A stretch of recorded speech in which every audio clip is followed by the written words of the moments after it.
Halo geng, ketemu lagi nih. Kali ini kita akan membahas bagaimana jika matahari terbit dari barat.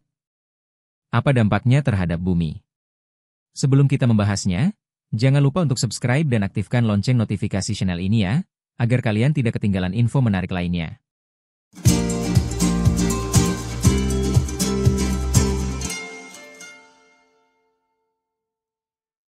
Planet bumi sama seperti planet lainnya di tata surya, berputar pada porosnya dan mengelilingi matahari.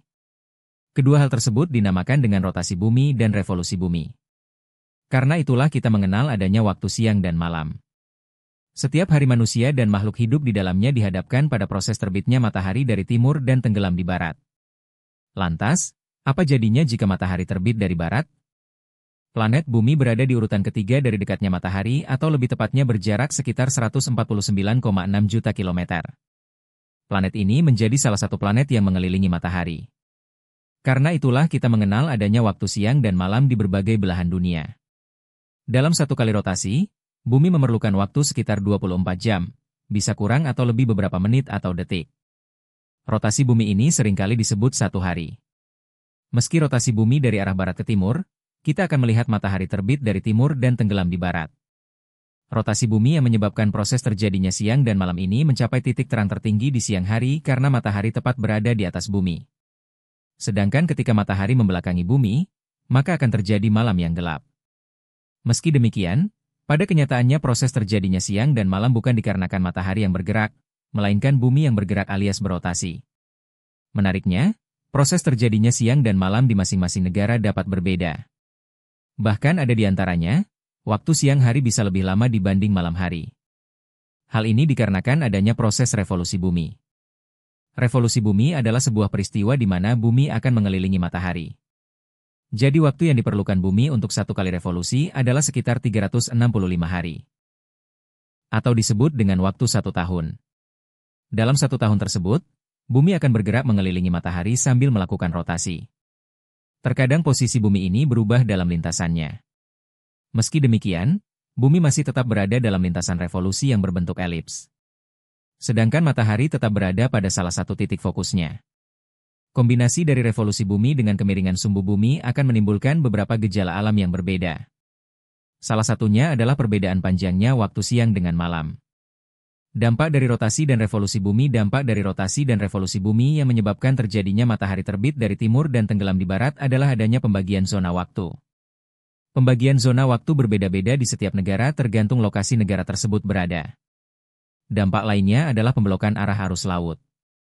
Pembelokan arah arus laut atau yang lebih dikenal dengan efek Coriolis. Efek Coriolis ini membuat arah arus laut berubah-ubah. Misalkan saja, arah arus laut di bumi bagian selatan berbelok searah dengan perputaran jarum jam. Sementara itu, arah arus laut di bumi bagian utara berbelok berlawanan dengan jarum jam. Dampak selanjutnya dari adanya rotasi bumi juga bisa menyebabkan perbedaan ketebalan atmosfer bumi. Lapisan atmosfer bumi terbentuk oleh stratosfer, troposfer, mesosfer, ionosfer, termosfer, dan eksosfer. Perbedaan ini bisa membuat kondisi iklim jadi berbeda. Misalkan iklim antara zona kutub dan ekuatorial. Apa jadinya jika matahari terbit dari barat? Sebagaimana diketahui, bumi saat ini berputar dengan kecepatan sekitar 1040 mph, 1670 km per jam. Arah rotasinya adalah prograde, yaitu barat ke timur, atau berlawanan arah jarum jam jika dilihat dari atas kutub utara. Semua planet anggota tata surya memiliki arah rotasi ini kecuali Venus dan Uranus alias dari timur ke barat. Apakah bisa bumi seperti Venus dan Uranus, sehingga memiliki matahari terbit dari barat? Matahari bisa terbit di barat jika bumi berputar ke arah yang berlawanan. Lantas apa yang akan terjadi jika rotasi bumi berubah sehingga menyebabkan matahari terbit dari barat? Banyak hal yang akan terjadi bila ada perubahan rotasi pada bumi, antara lain. Berubahnya rotasi bumi akan mengakibatkan angin supersonik dan angin topan dan mega tsunami dengan kekuatan sedemikian rupa sehingga mereka akan menghancurkan semua struktur alami buatan manusia di tanah dan semua makhluk hidup di bumi. Tetapi jika bumi memulai rotasi baliknya secara perlahan, bertahap, maka akibatnya mungkin tidak akan separah itu.